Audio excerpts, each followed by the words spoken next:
Welcome, everybody. We're so happy that you could join us today. We have a really great schedule and agenda from lots of really great experts and knowledge keepers. And we have, just to start us off in a good way, I'd like to just introduce Dani Pelche. She's here just to do our opening for us, and then we will get our program started. Thank you.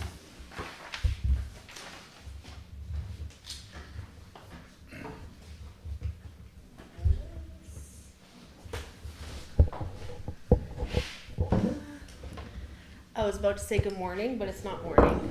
It's been a day. Hello, I'm Danielle Pelche. You can call me Dani. Just going to start off by lighting a quick smudge here, just to start off in a good way.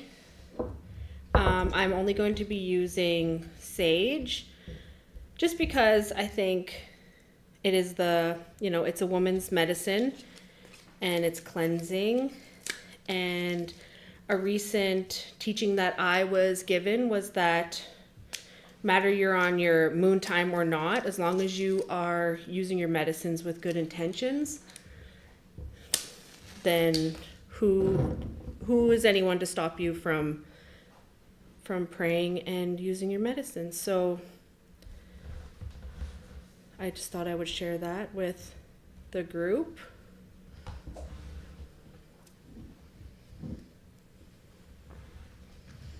So I'm from Fort William First Nation. I bead, I sew. You're welcome at my table anytime. We're just gonna have a smudge.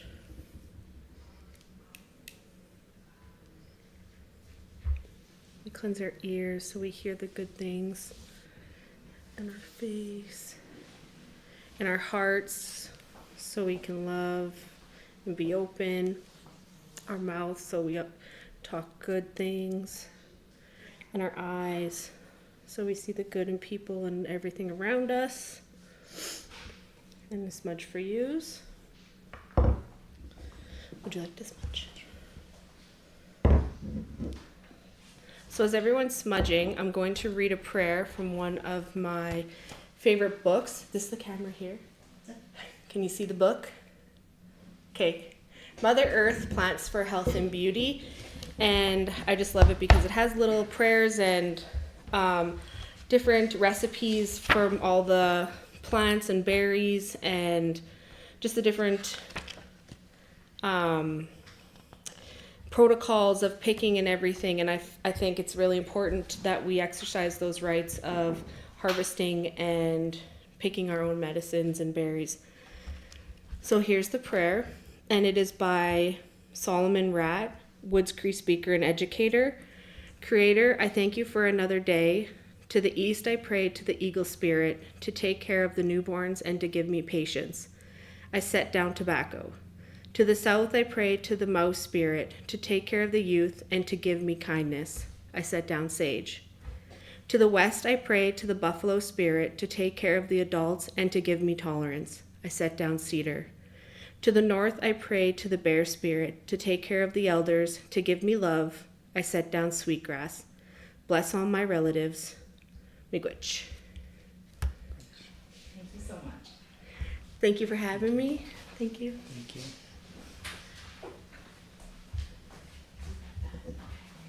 Thanks again.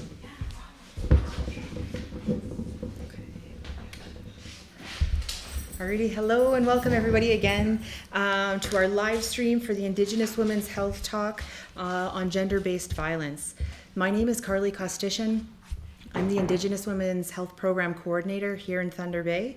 And there are many of us together here in Thunder Bay with you, bringing you this live stream. So if you are, I want to just mention, if you're listening in and watching and you think of questions or you think of comments and you want to share something, we really encourage you to go into that comment box in that comment section on whatever platform that you're using and you're viewing us today from.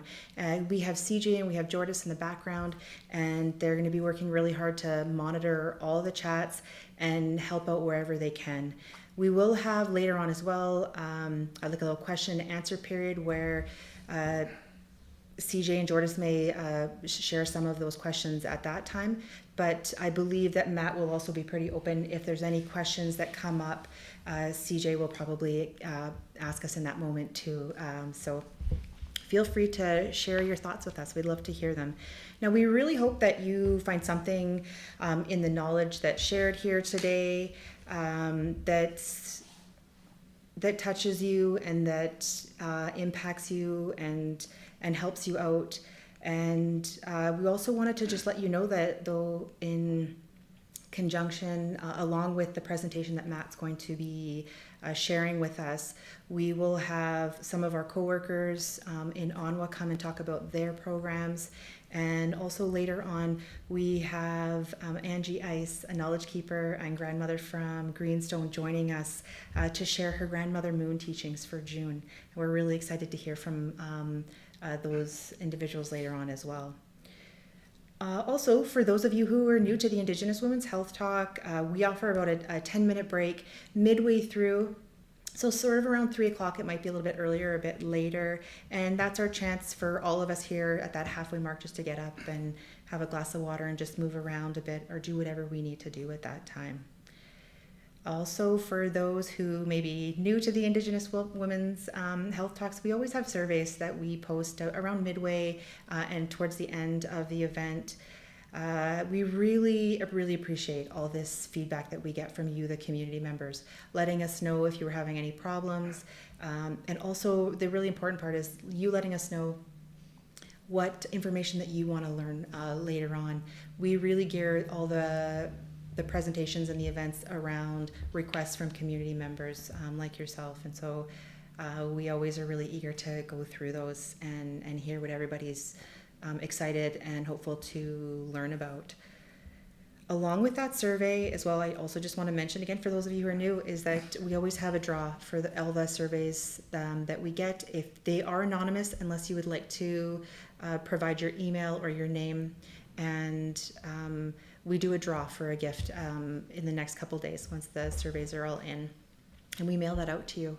So this draw gift is just for those of us that are within Ontario, so we do apologize for anyone who's joining us outside of our province.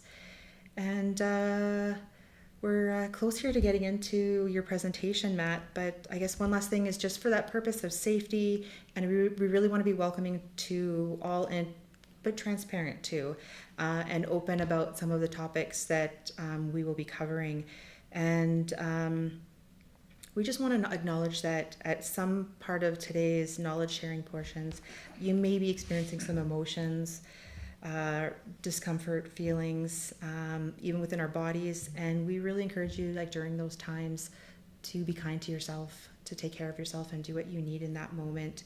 I'll ask Jordis or CJ at this moment too, just to post that Talk for Healing line number. They're a really great resource for us. In Ontario, they have the option to text them or call them, and they're very quick to respond. They're a really great resource out there. So, and they also have staff who can talk to you in your preferred language as well. And I think that's about it, Matt. I would like to hand the mic over to you. I know you have a lot of great information. I want to give you as much time as possible. So thank you so much, Chinikwich, for being here, friend. Thank you. Thank you to Carly. Thank you for inviting me here today. And I'd really like to thank Danny for getting us started in a good way. My name is Matthew Riche, and I'm proud to serve as the Sexual Violence Awareness Training Coordinator in Community Services. I've had the honor of being at ONWA now. It's going on 5 years. And as well, I also own the Leading Edge Gym, which is a combat sports gym. It's one of the longest running combat sports gyms in Ontario. And I've been doing that for martial arts for about 47 years. So I'm bringing that training, that coaching, a lot of empowering and a self-esteem building, as well as program building. So my journey working with Indigenous women and their families actually began in the early 1990s.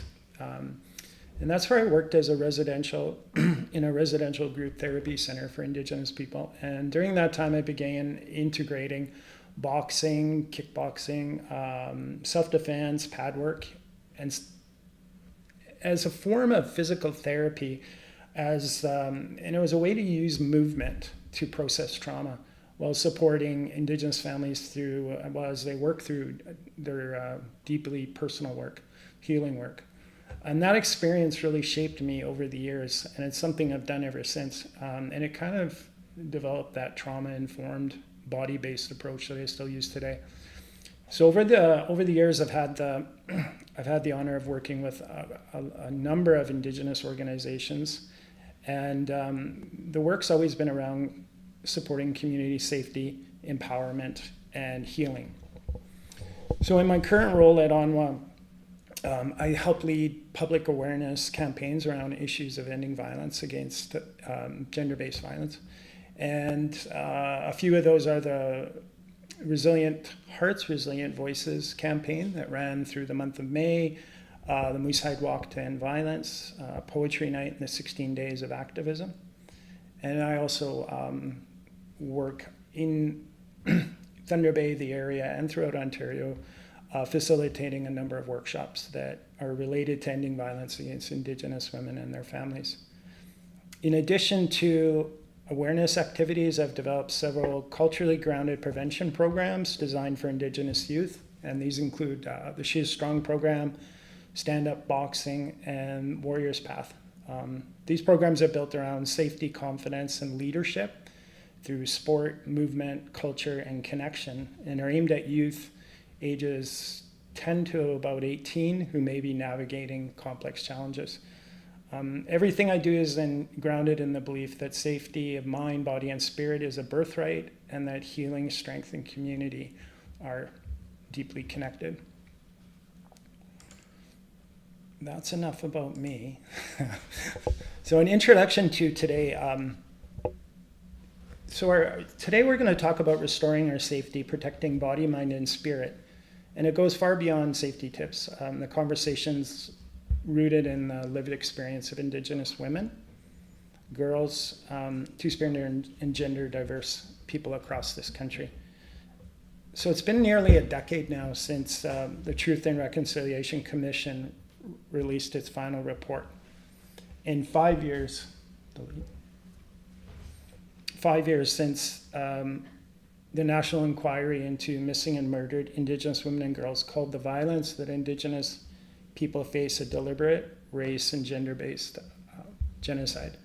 So here we are in 2025, and we have to ask, are Indigenous women and their families any safer?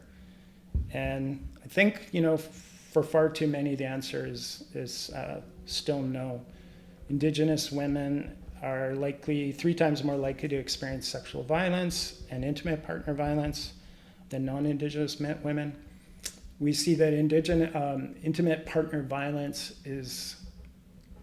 has been declared an epidemic in over 100 communities across Ontario. Indigenous women account for over 24% of homicide victims, despite being less than 5% of the population. Indigenous women and girls continue to be overrepresented in survival, prostitution, and human trafficking. Their families are oversurveyed by the child welfare system, while Indigenous women are still the fastest growing prison population in Canada, with about 42% of incarcerated women federally being Indigenous, yet being 5% of the population. So it's not accidental, it's systemic, it's a legacy of colonization, racism, and generations of unresolved trauma, and it continues to harm communities every day. But alongside this truth, there's another truth. We are seeing resilience, we're seeing healing, Indigenous people are rising, children are coming home, families are being reconnected, culture, language, and pride are being reclaimed, songs are being sung again, teachings are being passed down, and strength is being remembered.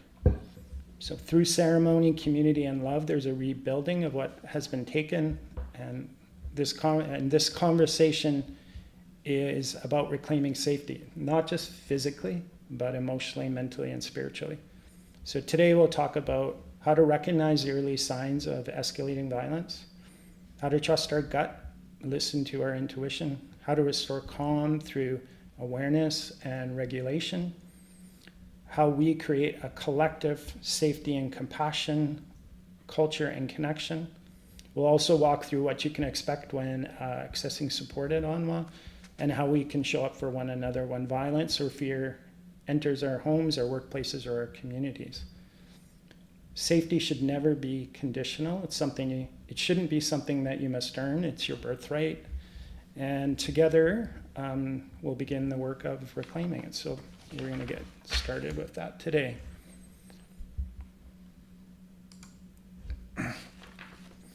So ONWA was established in 1971, and its goal is to empower and support Indigenous women and their families, and throughout Ontario, but there's a lot of work being done nationally and internationally as well. And as Carly has already said, if anyone needs a break, please always protect your spirit. Take a break, support is available. You can reach out to a friend, talk for healing.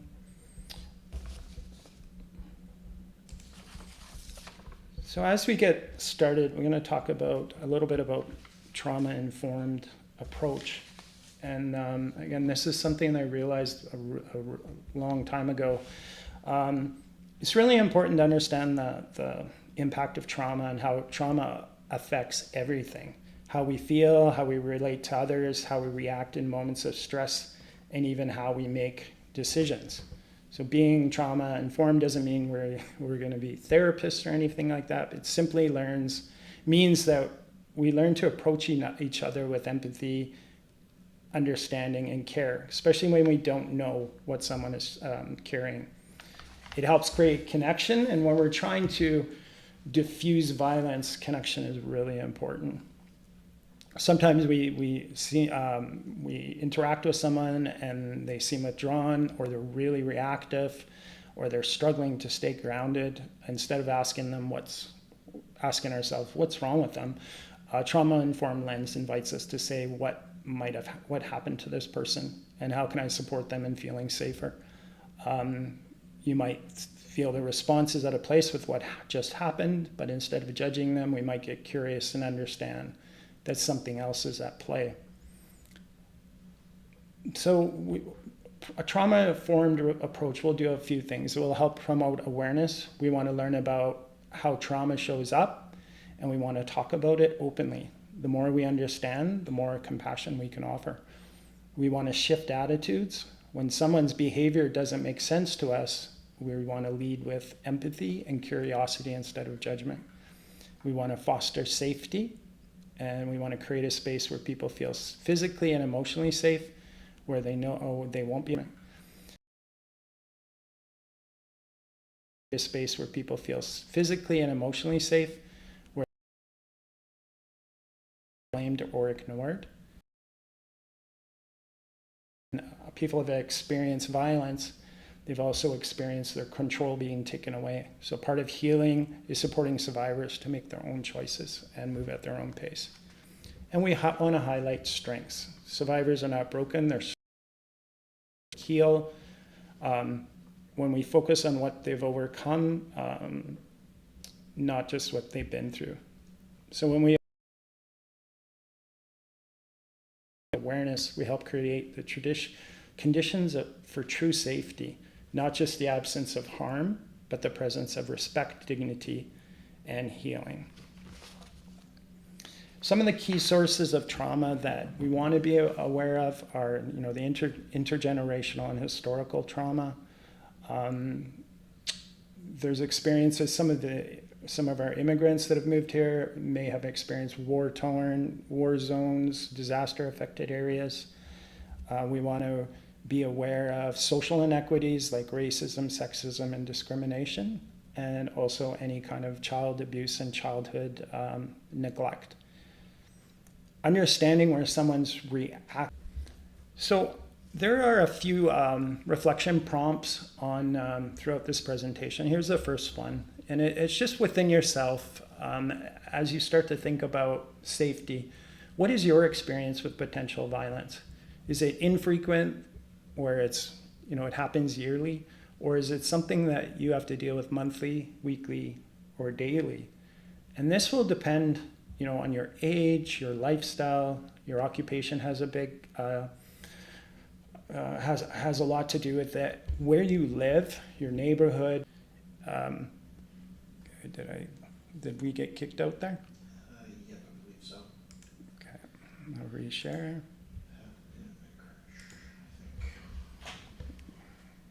Okay, I'm back up. Do you see that?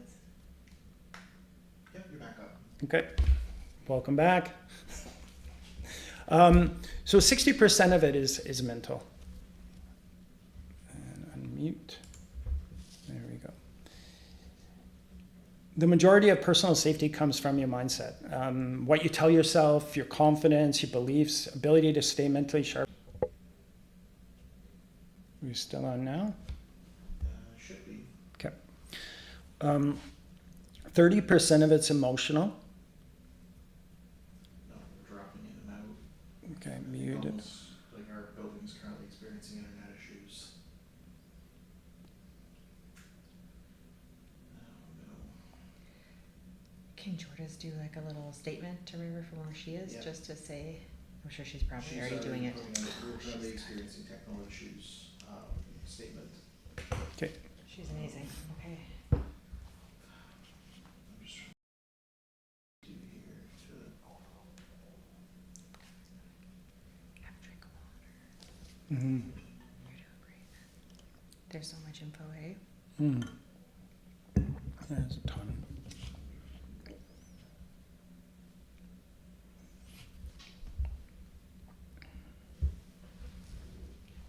We're on now, eh?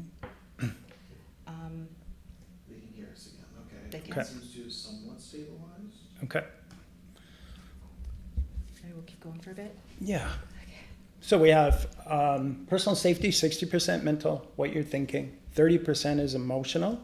So your ability to manage fear, stress, and emotional reactions determines how well you navigate a crisis.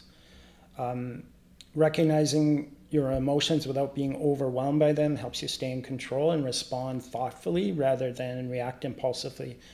And your emotions on a given day will change. There's some days you probably shouldn't be messed with, and there's other days where it'd be hard. You're just having a great day. It'd be hard to get you in into a confrontation. And there's days where diffusing a situation would be incredibly difficult. 10% of it's physical, but we want to be 100% effective with if we ever have to go physical, and we want to have the correct toolbox.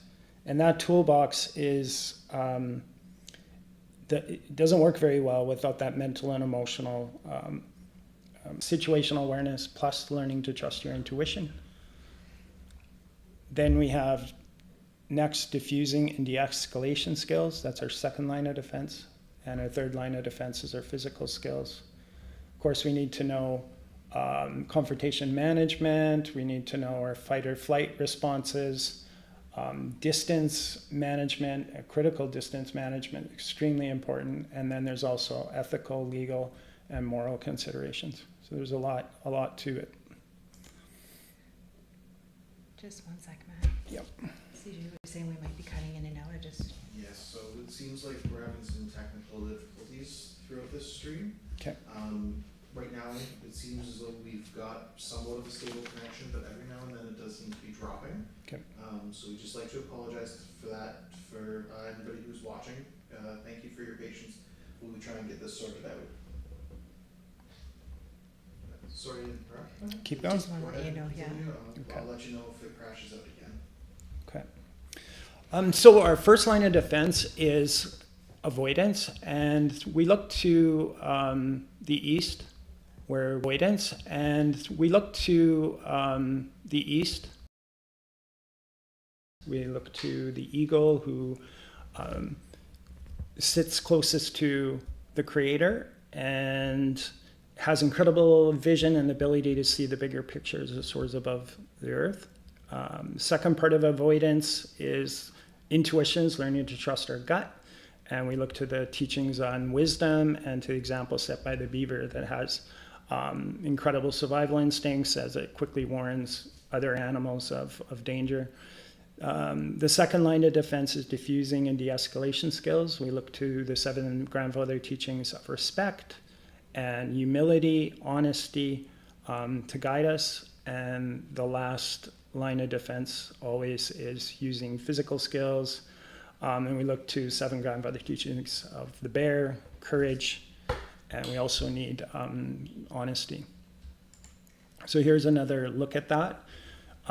Prevention or avoidance, early detection is our first line of defense. We do that well, probably avoid 90% of problems. The second line of defense is skills for diffusing and de-escalating. And lastly, our last line of defense to keep us safe is our physical skills. So situational awareness and trusting our gut are crucial skills. Situational awareness is most accurately defined as the ability to perceive and understand the environment around you, including the people, objects, and occurring events.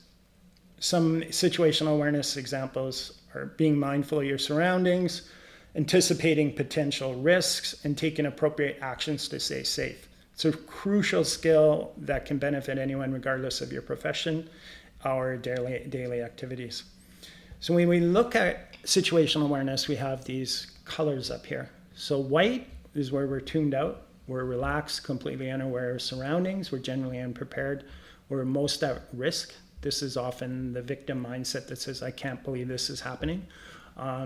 We often see people on their cell phones or headphones in, and things happen.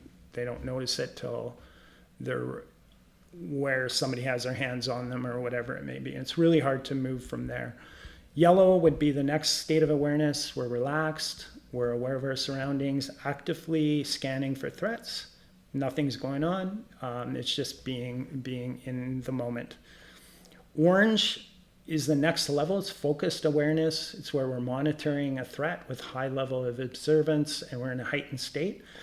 This might be, we notice a baseline, which is like everything has a baseline, whether it's a classroom or you go to an event, a bar, or something like that. There's what's normal. Anything outside of that, whether you're shopping or you're on vacation, is something you want to keep an eye on. So as you move into that higher level of awareness, something happens, you notice the threat, then you can either leave or at least have early warning.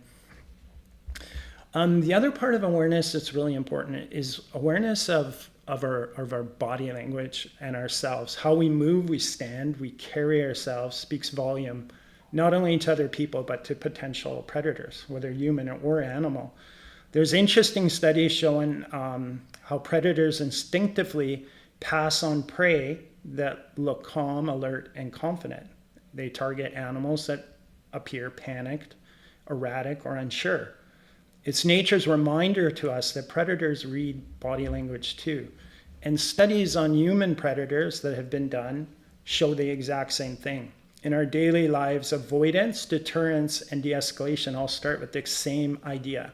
The way you carry yourself, calmly, confidently, and clearly aware, sends a really powerful message. And that message is, you're not an easy target. So before any conflict occurs, your posture, gaze, and calm demeanor can make someone reconsider if you're worth the trouble. It's just simple, practical wisdom. So walk tall, be calm, stay alert. Your body language is your first best tool for avoiding trouble and keeping yourself safe.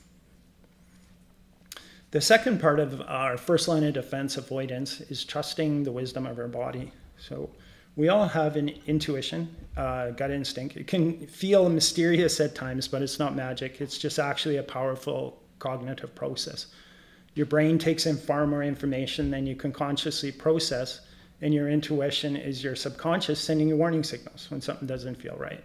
That could be fear or doubt, hesitation, curiosity. You might be suspicious, a little bit apprehensive about something. You might get butterflies in your stomach, a lump in your throat, a tingling sensation, and just a feeling that something's off. And this is your internal alarm system. It's faster than logical thinking, and it's what's kept humans safe for generations. Problem in modern society is we often try to explain it away. We overthink, we second guess, we tell ourselves, oh, don't be rude, you're just being paranoid, or he's just being nice. This can be dangerous. This is like you wake up one night, your fire alarm in your house is going off, and you just turn it off and go back to bed. Ignoring your intuition is very similar. For many women and girls, there's another layer. There's social conditioning, where we're taught to be polite, to be accommodating, and not to make a scene, even when we feel uncomfortable. And we're expected to be nice. But niceness is something that predators use. It's not the same as kindness or goodness. Niceness can be a tool that someone can use when they have bad intentions. And that's why predators often rely on charm or friendliness to disarm you. It's trying to get around your internal alarm system. It's also why we spend more energy justifying our fear than acting on it. For example, if you got off a bus and somebody got off it, a man got off it and started to follow you, your brain might try to explain it away. Maybe he lives nearby, or maybe I'm imagining things, or I don't want to be rude. And if your gut is sounding an alarm, listen to it. That intuition is a gift. So you might want to raise the awareness, slow down, assess, take protective action, cross the street, go into a store, speak up, or reach out for help. So listening to your gut might be one of the most important choices you ever make. Don't be afraid to prioritize your safety. You're not being paranoid, you're being prepared. Trust your intuition. It's the oldest, most reliable safety tool, and it could save your life.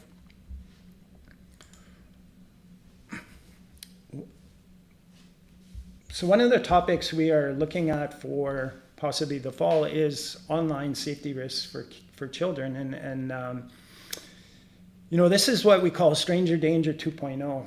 In the old days, we'd talk to our children about watching out for that person in a van who pulls up and said, help me look for my dog. But we know that children and youth are being exploited right now at alarming rates online. And we're letting them in a sense, into our bedrooms and into our houses through computers and tablets and phones.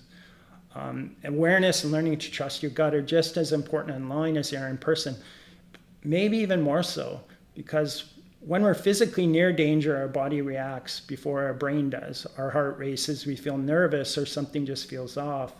But in the digital world, those instinctive alarm bells don't always go off the same way.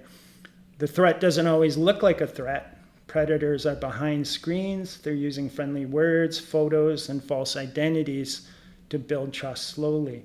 Online predators don't usually jump straight to harmful behavior. Instead, they look for vulnerability, loneliness, curiosity, low self-esteem, or the need for connection, and then they exploit it. They groom young people by pretending to be supportive, understanding, or even romantic. They buy them things, maybe Roblox credit. They give them devices. They create what feels like a real relationship. So when boundaries are crossed, the child or teen may feel confused, trapped, or even responsible. So they may not want to reach out for help. That's why your relationship with the child is your strongest line of defense. When kids feel safe talking to you, they're more likely to share uncomfortable interactions. But just as importantly, teaching children to recognize the warning signals and trust their gut is critical. If something feels wrong, even if they can't explain why, they need to know it's okay to speak up and to walk away. Stop, block, talk are a great thing to teach a young person when they're feeling uncomfortable online. That inner feeling is their nervous system trying to protect them, and we must teach them to listen to it. Digital awareness, strong parent-child communication, and gut instinct together create a powerful shield against online predators. No app can replace those tools. By helping kids recognize manipulation and feel confident trusting themselves, we don't just keep them safer, we empower them for life.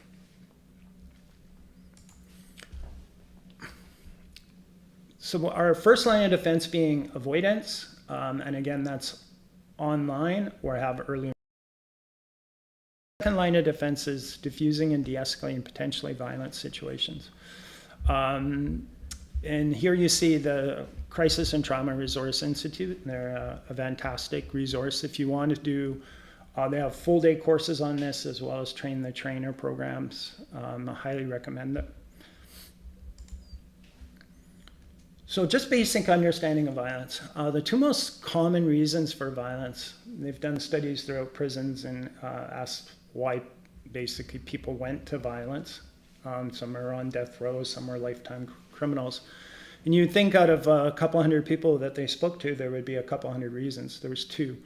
One is having a need that hasn't been met. And the second one is feeling disrespected. And you put those two together, which often happens, and it can be a tough situation to deal with.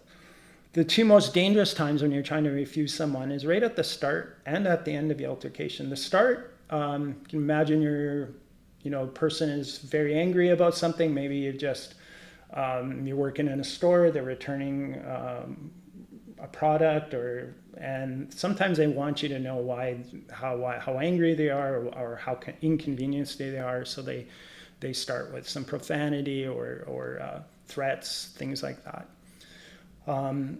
Or they want to, as a predator, might want to take the fight out of you right away. So they start with that kind of psychological attack. And then the second time is at the end. And often we may do a good job of diffusing, but our ego kind of lifts its head and doesn't like it and takes a parting shot. And that happens a lot. So those are really important to keep in mind. Some basic understandings is, anyone's capable of acts of violence, given the right provocation and triggers in a person's life. Dangerousness is generally not a permanent state or an attribute of a person, but rather situational most of the time. Threat of harm should never be dismissed or discounted. And people who react have less of advantage over people who plan. So it's important, and that's what we're going to be doing here today. So we're going to look at some enablers of violence and some inhibitors of violence. And the reason, violence doesn't happen in a vacuum. There's often factors, both personal and social, that make it more likely to happen, or on the other hand, help prevent it. And they're called enablers and inhibitors. So enablers are things that make violence easier to occur, and they can increase someone's likelihood of acting aggressively, usually by providing opportunity or fueling emotions like anger, fear, or frustration. So these examples are, substance abuse, unresolved trauma or emotional pain, stress, poverty, housing insecurity, negative peer influence or toxic cultural norms, poor coping skills or emotional regulation. And we see a lot of young people today that have no emotional regulation. They haven't been taught how to deal with their emotions. Everything comes out across as anger. A lack of support systems, and there's no consequence or accountability for violent behavior. So in workplaces or communities, and enablers might also include a culture that tolerates bullying or aggression, no clear policies or safety plans, and a lack of leadership action when violence is reported. We also have inhibitors of violence. These are protective factors, things that make violence less likely, and they act as protective factors that stop or delay harmful behavior. So these might include, cultural values of respect, accountability, and nonviolence, access to trauma-informed mental health supports, supportive relationships and community connections, employment, housing, financial stability is a big one, emotional regulation skills and education, positive role models or community leaders, and clear laws, policies, and consequences. Some of these inhibitors can be weakened or removed. So if you lost housing, employment, or access to cultural supports, that can raise the risk of violence. Key takeaway is, violence is often a result of many overlapping stressors and conditions, not just a bad person making a bad choice.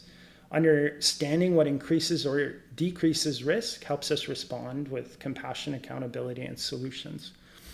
So As a reflection, what are some enablers and inhibitors of violence that you see in your workplace, family, or community? And what can we do to strengthen the protective factors around us? Those are some big questions. In any workplace, we're always trying to ask ourselves this.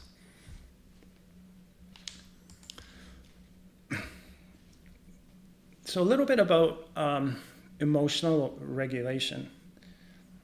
When we face something stressful, our brain processes what's happening in stages. It starts in the brain stem, the lizard brain, which controls basic survival, then moves to the emotional center, the limbic system, and finally to the thinking brain, the neocortex. But during intense stress, the brain may skip the thinking part and respond with instinctive survival. Reactions like fight, flight, freeze, or fawn, which we'll get to in a second. And our brain works best when all parts are connected, helping us respond in balanced, thoughtful ways. So how does this affect you? The way we manage our emotions, whether we're calm or overwhelmed, has a direct impact on those around us. When someone becomes escalated or emotionally dysregulated, it can trigger stress responses in people nearby.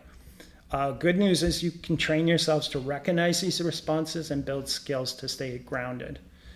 And it's really important. It's hard to stay calm when someone else is activated, but it's possible with awareness and practice. Knowing what triggers us and what helps calm us can make us more effective at de-escalating others. Bringing calm to someone else's crisis starts with your ability to calm yourself. So can you stay regulated? That's a big question. So the reflection prompt here is, what are your triggers? If you want to be a good de-escalator and you want to have to be able to have more peace in your life, it's really important to know your triggers and what situations tend to push your boundaries or your buttons, because they will be pushed. So that's some work to do for all of us. So we're going to look at, these are the 4 dominant trauma responses. So when we experience something threatening, whether it's real or it can be perceived, our brain and body activate a built-in survival system. This system helps protect us from harm. The responses are automatic, and they're controlled by parts of the brain and nervous system that are constantly scanning for danger, even if you're not aware of it. So how it works, there's a part of the brain called the thalamus. It's like put it simply, a gatekeeper or a bouncer in a club. It takes in all the sensory information, what we see, hear, feel, smell, taste, and sends it to other parts of the brain for processing. The amygdala, that's the lit up part in the picture, is the brain's alarm system. So it's like a fire alarm. It checks incoming information for signs of danger. If it senses threat, it sounds the alarm. And typically, it's often been called like a high road going to the frontal lobe, the emotional center, where you can think, or the low road, which is your amygdala. Since it's a low road, it's faster, and it bypasses your brain's logical center, and you're unable to think and process information the same. So if this danger signal goes off, the hypothalamus responds by triggering the autonomic nervous system, and it prepares your body to fight, flee, freeze, or fawn. And this is a trauma or a stress response. And the really important part is we may not want this to happen because we become automatic and we don't choose our responses, and it can be really difficult to try to diffuse someone. So how each of these work, the 4 common survival responses: fight, and we're getting this adrenaline and cortisol pumping through our body. And so your body chooses what's the best response. Confront the threat. So what that looks like: yelling, hitting, arguing, pushing back. It feels in the body like anger, tension. You'll feel adrenaline rush, clenched fists or jaw. And why it happens, the body believes it can overpower the threat. There's flight, which is escaping the threat. So it looks like running away, avoiding conflict, avoiding things in general, withdrawing from the room or the situation. How it feels, there's like anxiety and urge to escape, fast breathing or heart rate, restlessness. And it happens because the body just believes fleeing is the safest option. We can also freeze, which we become still or shut down. And that looks like silence, going numb, feeling paralyzed, unable to speak or move. And it feels like you're detached, zoned out, you're disassociating, feeling cold or stuck. And it happens because the body decides it can't escape or fight, so it goes along, plays dead. And we see this in nature all the time. And it's a very, very common response. And if you ever froze in response to violence, understand it is one of the most common responses. Fawn is sometimes, I think that's one that people maybe haven't heard about as much, but that's just pleasing or appeasing the threat. So it looks like agreeing, apologizing, people pleasing, or caretaking the aggressor. And it feels powerless, we're overly helpful, we're desperate to avoid conflict or harm. And why it happens, the nervous system takes over and it tries to stay safe by seeking connection or approval from the threat. And why all this matters is that these are not choices or automatic reactions to danger, and it's shaped by our nervous system and life experiences, including trauma. So the brain's job is survival, not logic, when it senses danger. So if you've experienced chronic trauma or violence, you may be more sensitive, your amygdala may be more sensitive and can activate these responses more quickly, even in non-threatening situations. So with support, education, and tools like grounding exercises, breath work, traditional practices, or therapy, we can help regulate that nervous system and build awareness of our responses and reconnect with the thinking brain during stress, which is really, really important. So what's it look like in our body? So when our body is on, it gets pumped full of adrenaline and cortisol, a lot of things happen. And it's kind of like if you ever watch Star Trek, it's like more power to shields.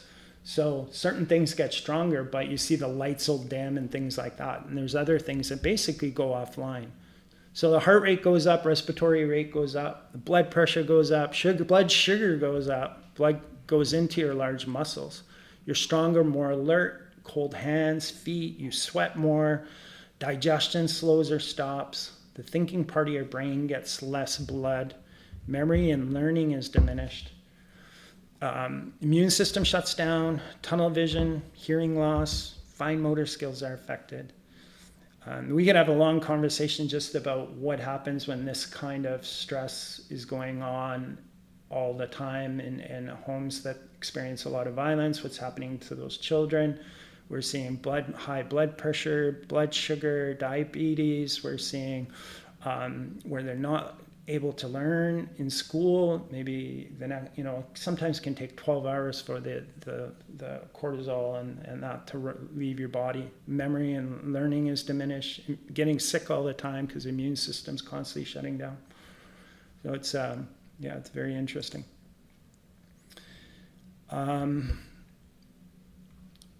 And sometimes when you interact with individuals, you're going to find sometimes they're stuck in that fight or flight mode. People that have experienced a lot of trauma, they can be in that hyperarousal, which is the pink, and the flight response is stuck on, and they go through life most of the time with that stuck on. Or we can be in the freeze or fawn in the blue. The nervous system shuts down to protect the person. So we want to try to be in that green zone. So if you think about freeze and fawn being like a 0 to 3, we want to be in like the 4 to 7 where we can handle the stresses in a healthy way.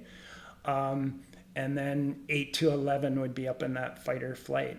And often when we're trying to diffuse people, they're walking around in that higher level. So quickly, I'm going to go through the crisis escalation and what happens. So typically, we start with, and this can be in our homes, this can be in your workplace, this can be somebody out on the street that confronts you.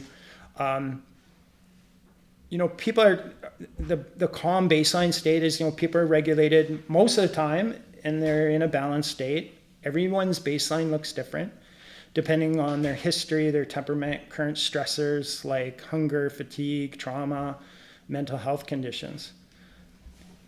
Everyone has a unique baseline. So we just said that some people, their baseline might be up at that 6, 7, 8, 9.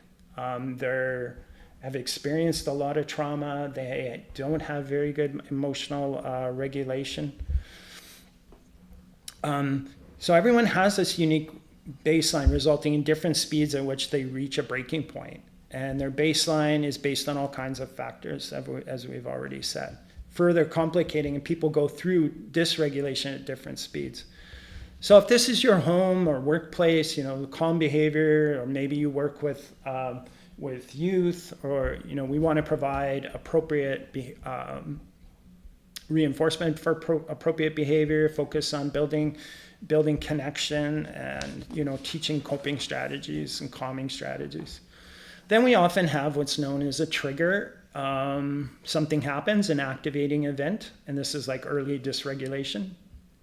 And something happens, and it could be real or can be just perceived, and it disrupts a person's sense of safety or control. This might be simple as asking someone to do something, or they're tired, they're low blood sugar. It could be more complex, like past trauma has been activated, or they may have feelings of insecurity, low self-worth, jealousy, and they get triggered quite easily. So what you can do, if it is food, you offer food, a rest, a break, providing a calming activity, or anything to try to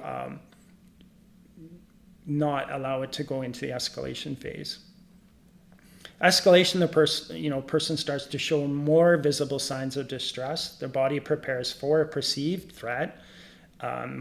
This includes increased heart rate. They have muscle tension, faster breathing.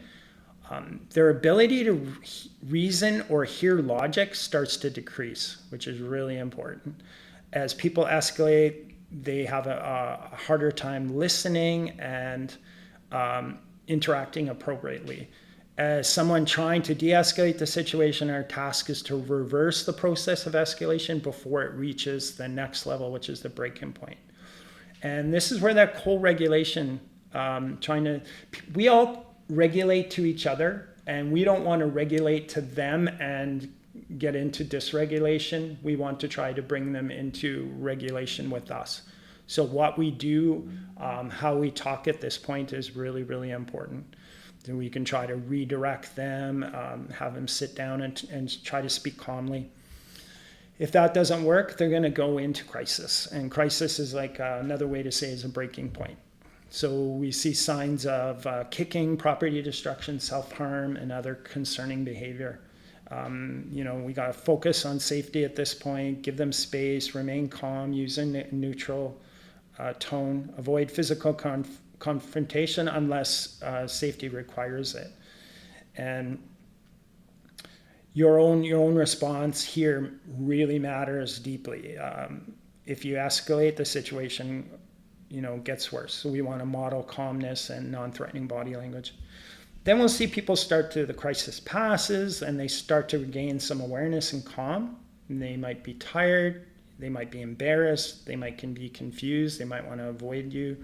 They're not fully regulated yet. So just quieter tone, slowing down. At this point, don't fully regulated yet. So just quieter. At this point, don't revisit or talk about the incident or, hey, why did you do this? They could go right back into crisis. So we're just focusing on calming techniques and restoring a sense of emotional safety. And then they typically at some point will stabilize and go back to calm. They're back in their thinking brain. And remember, their thinking brain goes offline. It can go offline quickly, and the amygdala takes over, and it takes some time to get that back. So once they do hit this stage, their thinking brain is back, they can talk, reflect, and engage. They may feel some guilt and shame or confusion. So being calm, and this is where, you can offer compassion and reassurance, problem solve together, what helped, what didn't. Your own emotional state directly impacts the person you're trying to support or talk to or calm down. So, working to remain calm and grounded is really, really important here.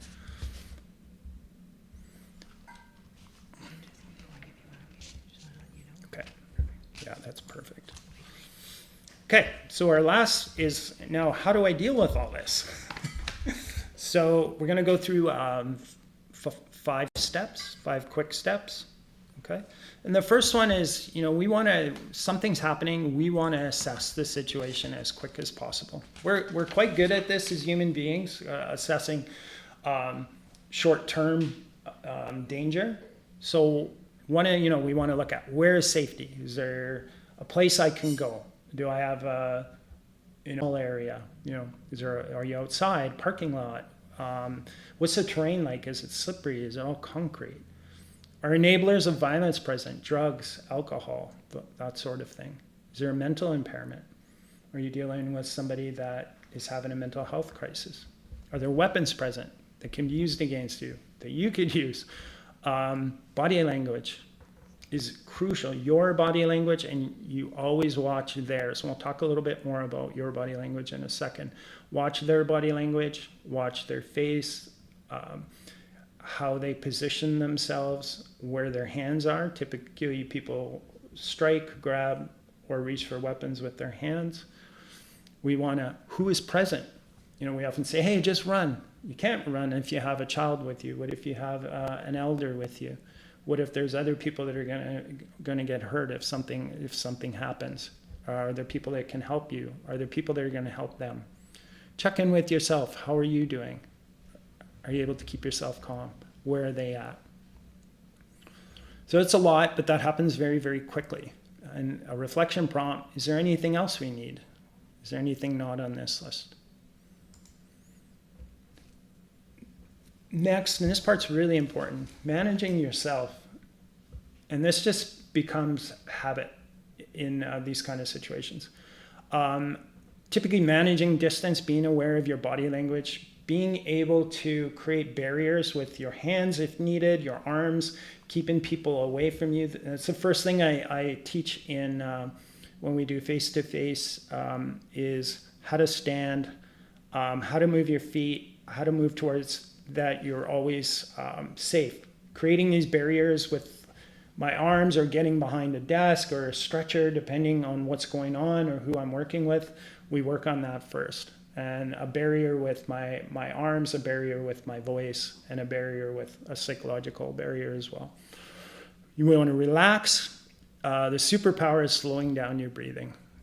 So if you want to stay in regulation, you want to keep your parasympathetic nervous system online, so you slow your breathing down. And that can be like a 4-second inhale, 2 to 4 second exhale, and and you can call it square breathing, 4 seconds in, hold it. If that's a little tough in a stress situation, slow your inhale down to about 4 seconds, exhale, and then inhale again. I have my athletes practice this all the time. Going into a boxing ring or a fighting cage is super stressful. We do not want an adrenaline dump, and we do not want to be in that sort of state. So slowing the breathing down is a superpower.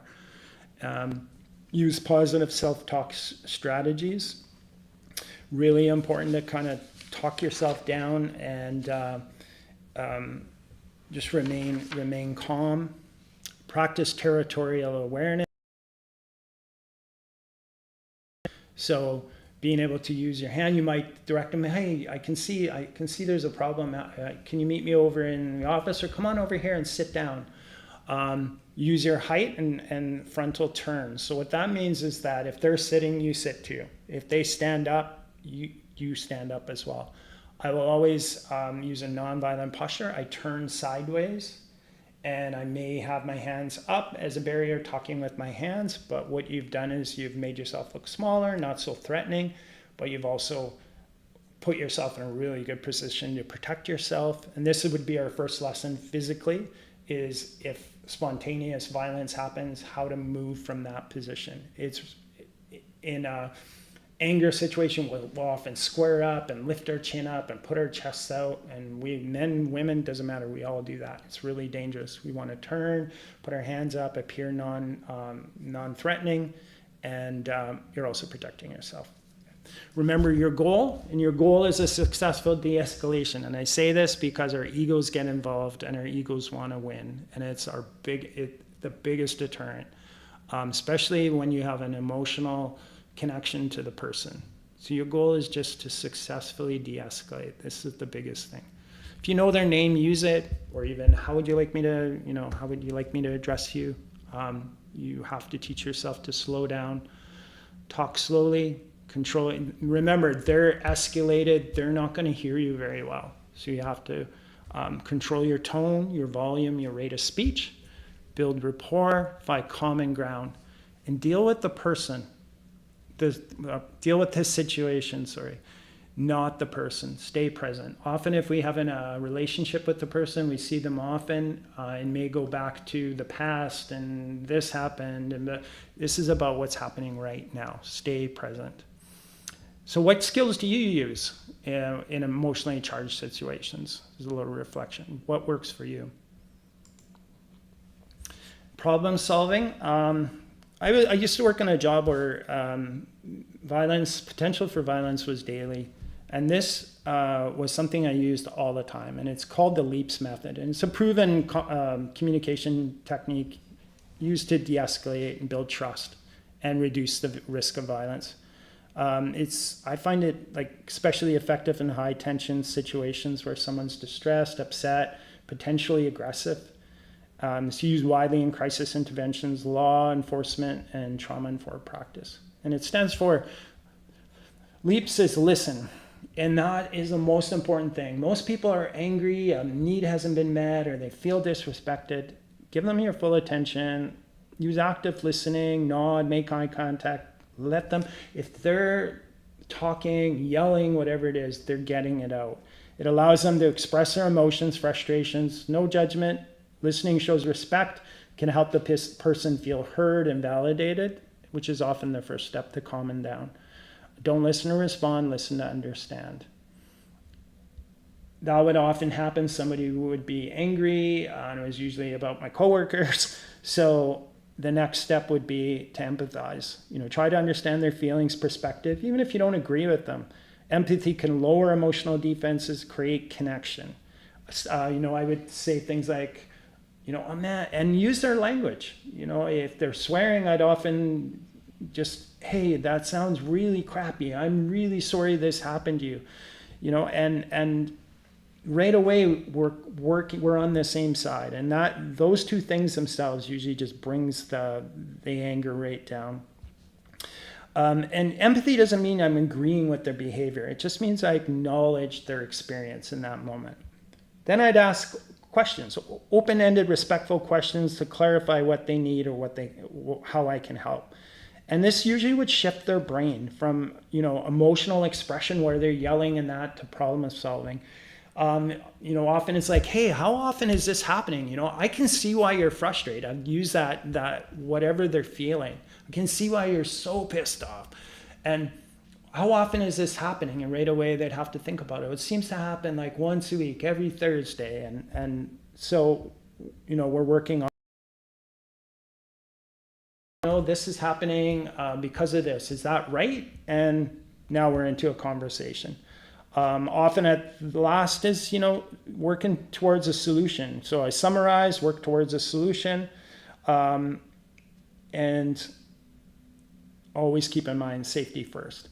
I found that typically this worked 90-something% of the time. Just letting people vent and then empathizing, getting them on your side, asking some questions works wonders.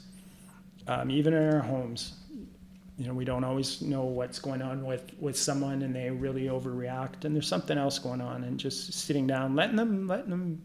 I have that with my children. Let them, they're pissed off, let them vent for a bit, and then get down to it. So if often, not always, at this stage, tensions have dissipated, so we provide reassurance, leave things on a positive note, but things not everyone wants to be de-escalated. Some people are they're angry and they're not done yet. In those situations, understanding choices at that point would be they can keep talking, they can get physical, they can comply with what you want, they can leave, right? And your choices are very similar. I can keep talking, I can leave if I can. I can get physical, which is always a really last resort.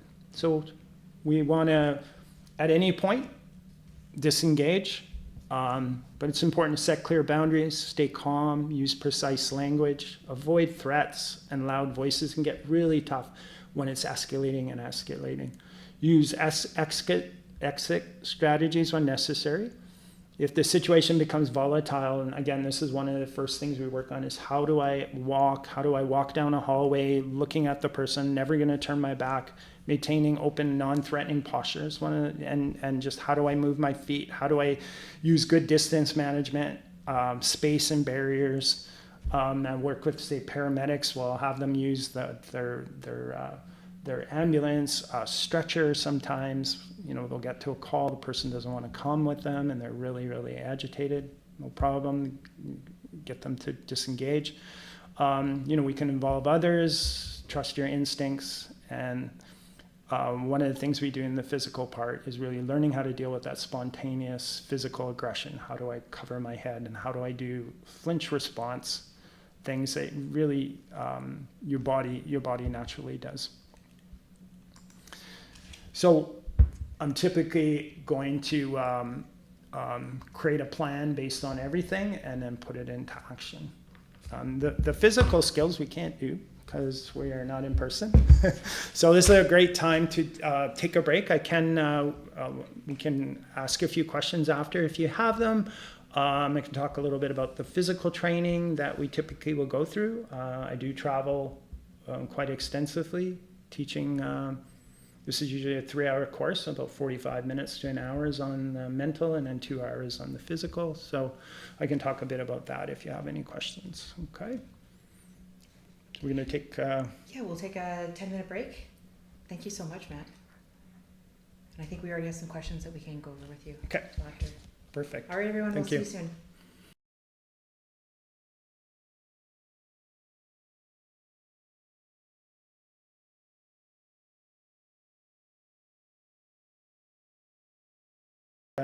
We'll take a 10-minute break.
And we're good?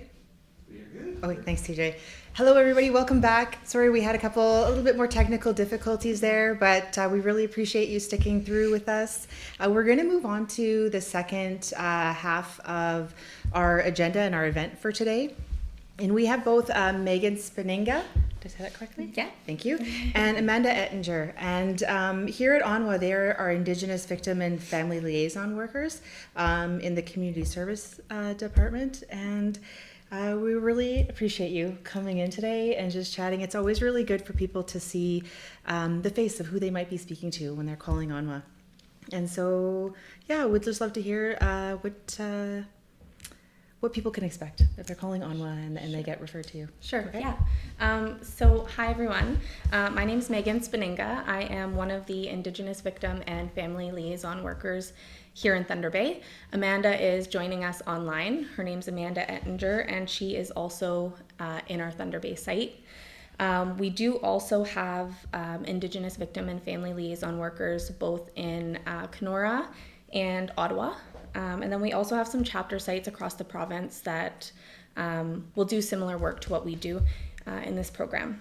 So what you can expect is if you are a woman and you have a family who have been impacted by missing and murdered Indigenous women and girls, as well as are a family who've experienced violence, you can reach out to our program through our centralized intake team, and they will take a brief synopsis of what your situation is, and they will forward that along to our program. From there, we will connect with you and do a little bit more of an in-depth intake, which will be more specific to our program. And so our program supports women and families in understanding that they have, every family has a unique situation. We will typically create a plan of care with the community member and their family to support their safety and wellness. And culture is always at the forefront of our service delivery. So some of the areas that you can expect our program to support with would be assisting with understanding the criminal justice system for victims and survivors of violence and the families of missing and murdered Indigenous women and girls. Also, we can support at meetings with police, the courts, and other service providers. So this could look like acting as a liaison or advocate with victim services, crown attorneys, coroners, police services, family information liaison unit, and other external providers in that area. A lot of our support is justice focused, and so we do sit in the court space often with our community members. We also provide crisis and emergency response for victims and families in need due to violence and or death. We provide support in access to safe spaces. That's always at the forefront of the work we do. We want to make sure that the women and families that we're supporting have access to safe spaces, and they have wraparound supports for that plan of care. We also will act as advocates to support the breakdown of systemic barriers, and we can do lots of internal and external to add. We can also do referrals to traditional and contemporary counseling. Members to traditional healing services and ceremony. And our program also raises awareness in the community on violence-related issues. I shared a little bit about how you can be referred to this program. You would connect with our centralized intake team, and from there, we would connect with you directly if it's Thunder Bay, or our other sites would connect with you directly to get more information on how we can support you and your family. Thank you so much. Do you mind if I ask a couple of questions? Sure. It's really just easy ones Okay. here. So if someone was to call ONWA, Yep. so before they got to you, they'd have to go to intake. So if they phoned, what would they say, or who would they ask to speak to? So they would speak to a centralized intake worker. and they would share what their current circumstances are. So, say for example, we had a community member who was looking to flee intimate partner violence herself or her and her family. She could share that information. Or if it's somebody who's looking for support with, justice navigation within the court system as it relates to charges with an ex-partner, as it pertains to intimate partner violence, then they would share that. It could be that they're looking for support as they've experienced missing and murdered Indigenous women and girls. They could share that. So it's just very specific to what they're currently seeking support with. From there, that would then indicate to our intake team that they would be that person would be a good fit for our program, given our criteria. And they would then send that referral over to us. And then that's where we would connect with the community member directly to kind of gather more specific information around what they need, how we can support, and whether or not we can also connect them to additional service providers. That's great. So it sounds like it's a really like individualized plans. It's whatever based on everybody's individual needs. Yes, that's right.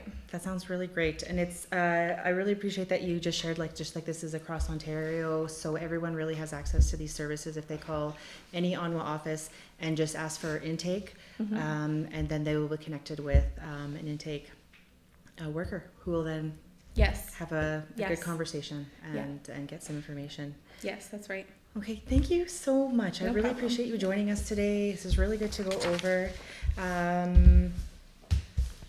And I wonder, was there anything that Amanda, I know she was there with us just listening in, if there was anything that she felt like? No, everything's good? Okay. Put her on screen if you'd like, and see if she has something to say. Okay. Just 1 second, sorry about that. She may even just in the chat say. Oh, and there was one more thing I forgot just after we were coming back from the break.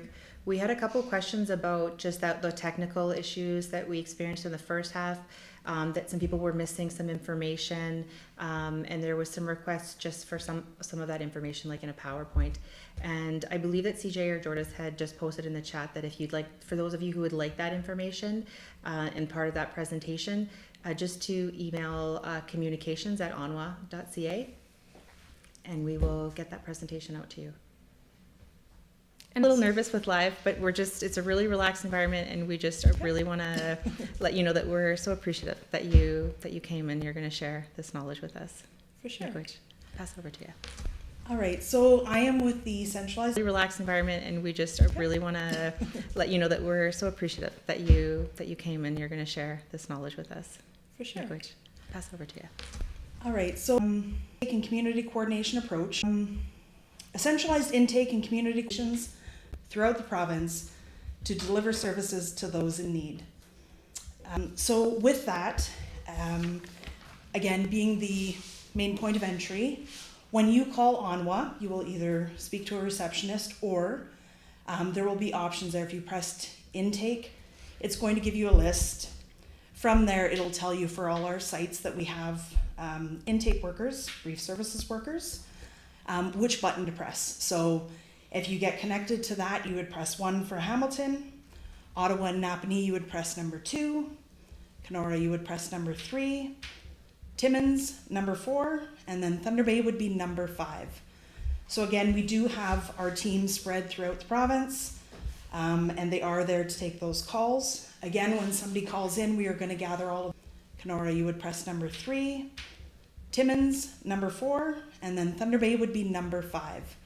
So again, we do have our teams spread throughout the province, and they are there to take those calls. Again, when somebody... Our knowledge keeper and elder, Angie Ice, but we just might need a few more minutes here, so just to make sure that our connection is okay, so bear with us. It's dropping all over the place. We apologize for that. So it's us dropping here? Yes, Okay, for sure. I apologize everybody. We are still having those connection and connectivity issues. It's persisting and continuing, so our apologies. We do appreciate everybody who's... With all the surveys that we receive. And so as a thank you, we always try to have a gift, a draw gift. So for every survey that we get And if you want to leave your address, like your email address, we will put your address and email address into a draw for that gift, and we will contact you probably once the survey closes at the end of the week, and mail that out to you. How is our connection going here? So it is currently dropping a little bit, but Okay. we will still try and get folks to come in anyways. I will prompt them to unmute. The folks that we're looking for are They're in Greenstone. the It was folks in April, yeah. May. Yeah. So we're just working on that connection to our friends in Greenstone.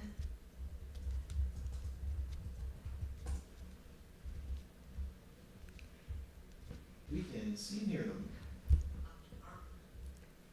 Hello, Angie, is that you? I don't know if they We can heard hear you us. for a moment there. We can see and hear them. Hello, Angie, is that you? I don't know if they We can heard hear you us. for a moment there.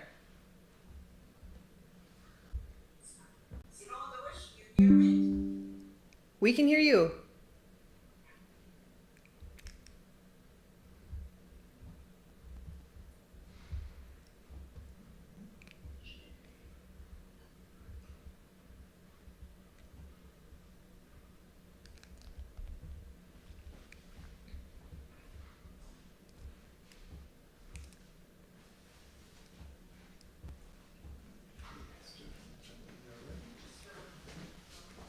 Anybody understand my Ojibwe?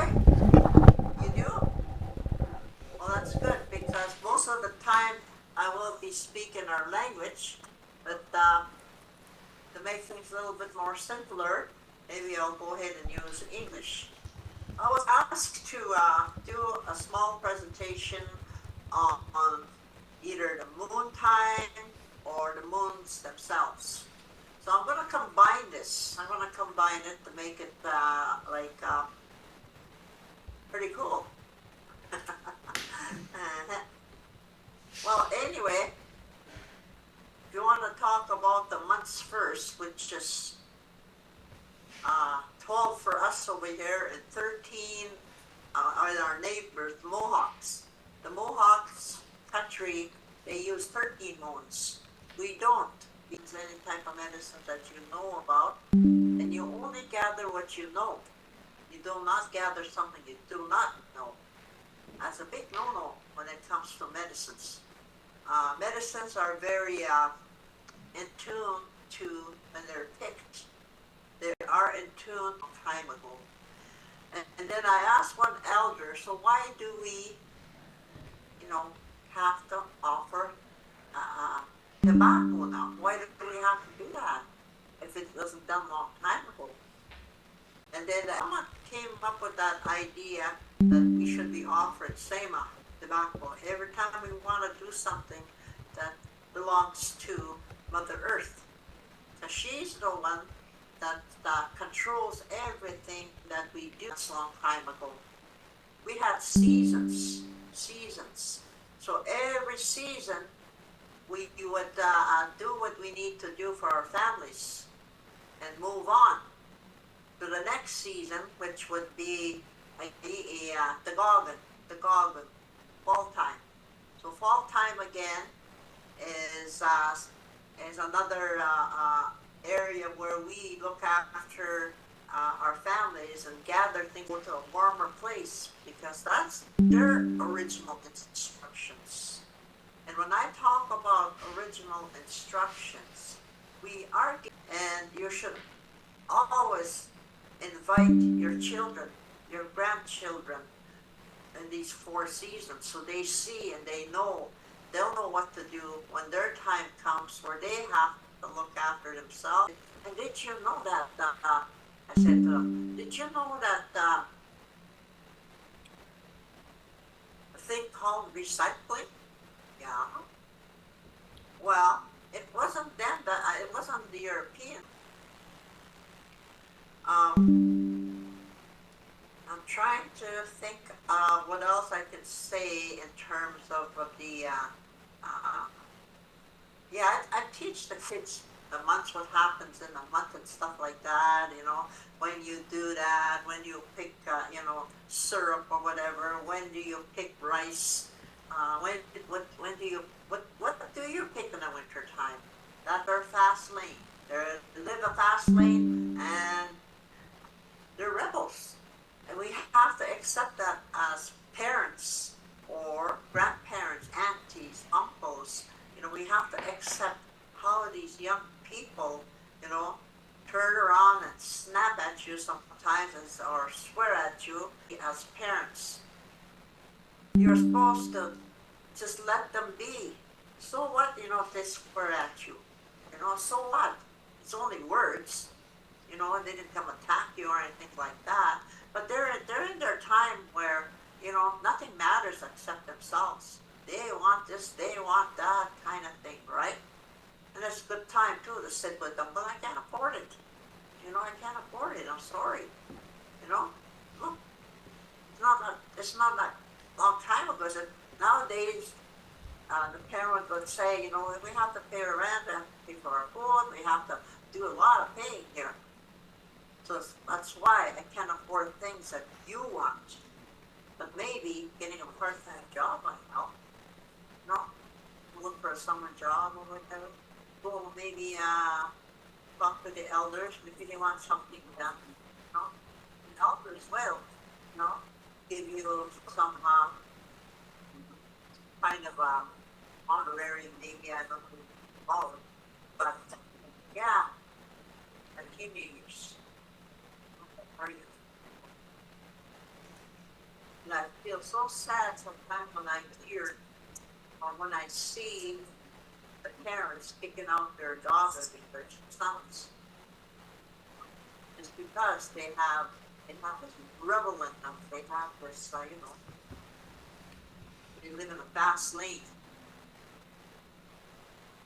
So that's one stage. I also do the 7 stages of life. If you want some time down the road, I can share that with you. I only shared that one stage of life, and that's our young people. And so since we're talking about young people, I'm going to go into what you call Chipoyun, and non-native thing that's come forth from the Mohawk people. And I thought, get this now, until one day I met an older woman, and gave me something to do while I was there, maybe making a blanket, whatever it is, making something during that almost cheap time. So she said she was out there, they'd come and feed her, and they would teach her about being a woman. What is a woman? And she said that they made a dish, like a bag with everything in it, spoon, or knife, or plate, or bowl. That's can be touched by nobody else. Serve. Serve. This supposed to be the mother shares with that young woman. This is what you got to do when you're finished here. You're going to be here for 10 days. Oh yeah, that's a very long time to be outside, but it's during warm, like right now, this season. 10 days out there. You're right beside your home. You're not far, and they check on her all the time, and they give her teachings. And whatever teachings they have, the mother will pass it on. You gotta keep clean, and you also have to acknowledge your home, keep your home clean, that kind of thing. And then all of a sudden, the mom will pull away, and the granny steps in. Now, granny actually just, what's that word I'm looking for? I'm looking for something, that word, reinforce what her daughter had said to her daughter. Granny's responsibility is to reinforce that. So this young woman is hearing it twice now, twice these teachings. So after 10 days, she is to pick berries, different kind of berries, blueberries, and that's why they call it a berry fast. Blueberries, raspberries, strawberries, blackberries, and gotta be careful, you know, because there's berries out there that are poisonous, you know. So she's told what exactly, and it's usually only them 4: blueberries, raspberries. What did I say? Blueberries, raspberries, strawberries, and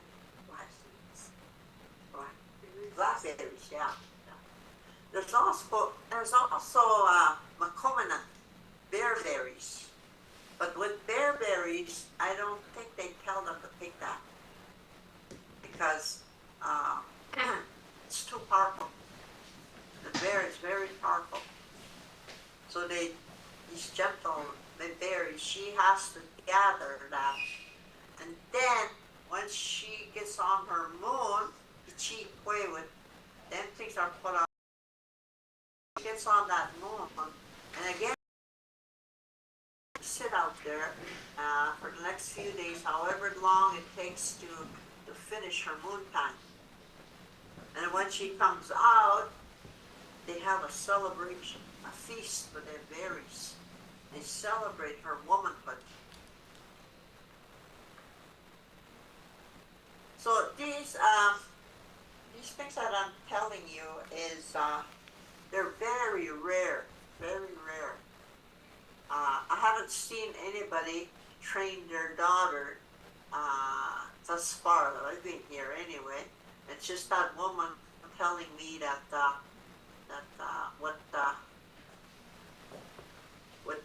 she actually went into that ceremony with her granny and her mother. And the other side of this, what they teach them is when you are on your chikwewin, you don't go near men, brothers, or touch them, because you are very powerful, very powerful. You could, hurt someone if you, start that. An example I can give you is about that is this girl. I guess she didn't want to listen or didn't listen or whatever, and she went and somehow got a hold of or passed by or touched, I don't know how it went, this person's gun, this warrior's gun. That's his livelihood.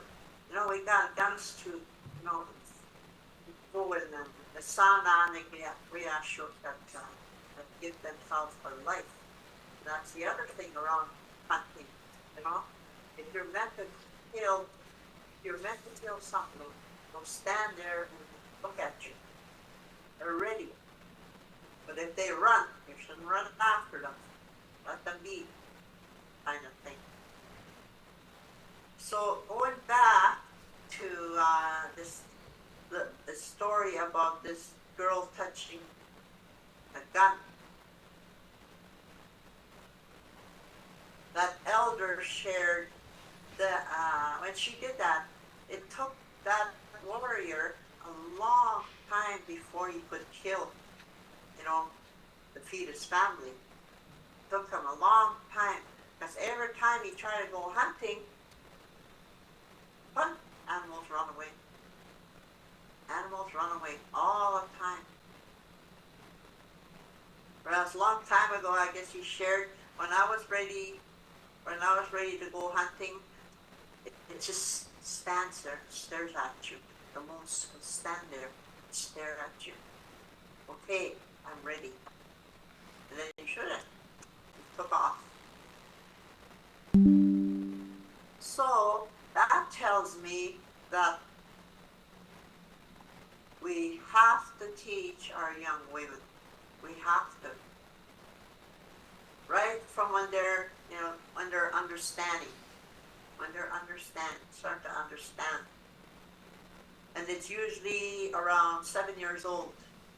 7 years old that you start teaching your young women.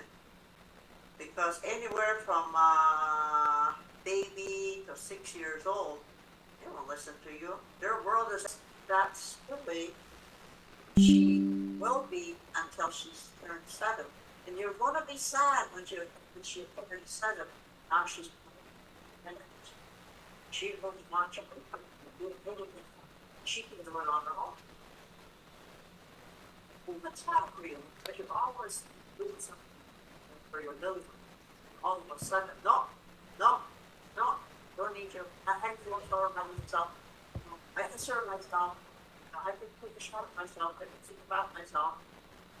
7 years old, it started that. So I don't know. I hope I said enough. There's more to this, but like I said, I wasn't exactly sure if you were asking. All I heard was, you wanted to talk about the moon, and then you want the months or whatever kind of thing. But I changed. Thank you so much, CJ. And thank you so very much, Chimigwich, Angie. I really, really appreciate you sharing your teachings with us. It is really important that we continue to share these teachings and keep telling those teachings to our younger ones, as you said. I really appreciate. And please put in there that there was connection issues and that there was some issue.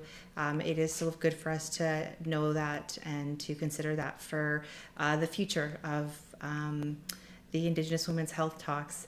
So just given that we've had a little bit of difficulties, we do have, if there's any questions that anybody had that weren't addressed, I know we've run out of our time for our program today, but we would still like to answer any questions. And if you are able to email us at communications